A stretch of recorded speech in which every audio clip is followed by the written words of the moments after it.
Today I'm going to read Mr. Rude by Roger Hargreaves, another one of the Mr. stories. Let's begin.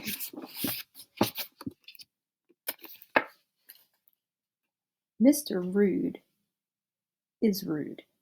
He is very rude. He is very, very rude. He is worse than very, very rude.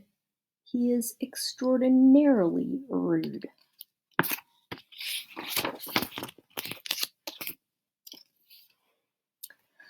When you meet somebody, you might think to yourself that that person has a large nose, but you wouldn't say anything to them, would you? Because that would be rude, wouldn't it? Well, Mr. Rude would just blurt it out. Big nose! But he wouldn't stop there.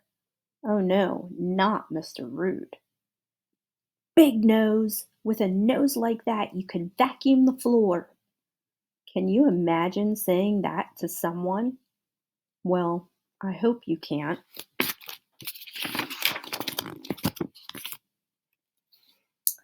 And he was the same with everyone.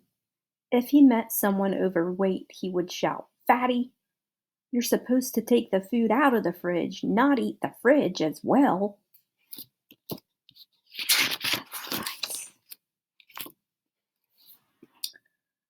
When he was driving along in his car, he would yell rude things at the people he passed by.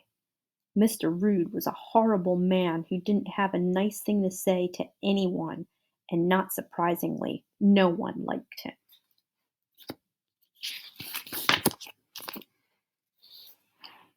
One day, Mr. Rude met little Miss Tiny, or not so much met as nearly stepped on her. "Good morning," said little Miss Tiny. "Look at the size of you!" exclaimed Mr. Rude. "Squirt! You're so tiny I could squash you under my thumb." Poor little Miss Tiny burst into tears and ran home.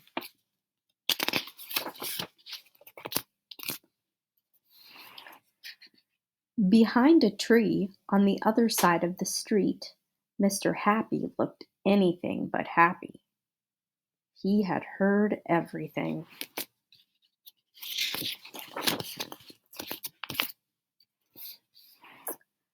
The next morning, Mr. Happy was outside Mr. Rude's house, suitcase in hand. Mr. Happy knocked on Mr. Rude's front door. "Go away!" shouted Mr. Rude. Mr. Happy knocked again. Mr. Rude opened the door. "Can't you read?" said Mr. Rude, pointing to his doormat. Mr. Rude's doormat did not say "Welcome" like everyone else's doormat. Mr. Rude had crossed out "Welcome" and then, in large black letters, had written "Go away" underneath.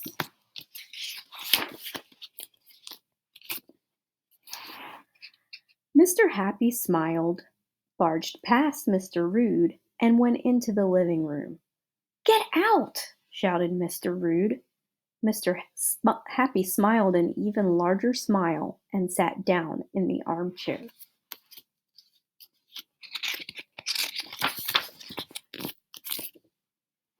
Mr. Rude exploded.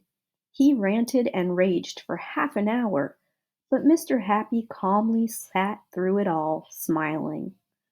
Eventually, Mr. Rude went into the kitchen to make himself supper, without offering any to Mr. Happy.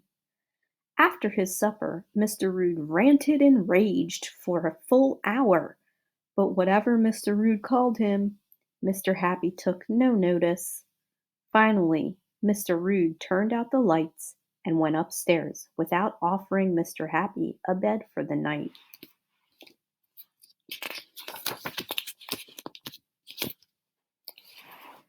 When he came down in the morning, Mr. Happy was still there, still smiling. "Okay, I give in," cried Mr. Rude. "What do you want?" "Breakfast would be nice," said Mr. Happy. "Please." Mr. Rude made him breakfast.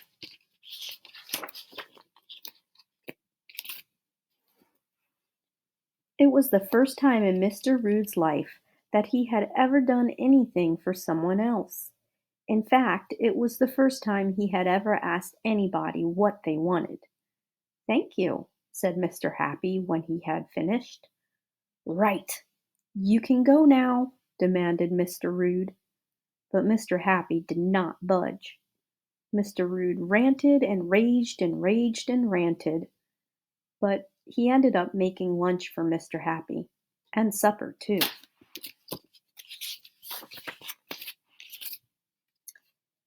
He even offered Mr. Happy a bed that night.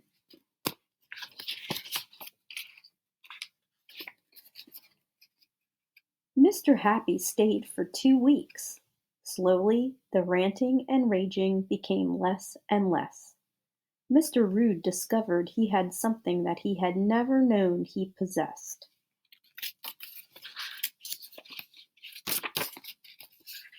Manners!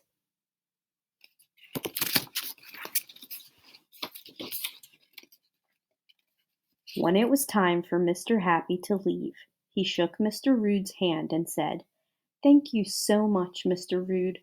I really enjoyed my stay."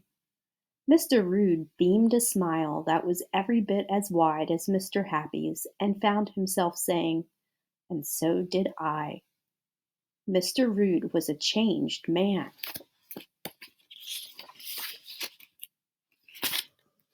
"Burp," belched Mr. Rude. "Well, almost."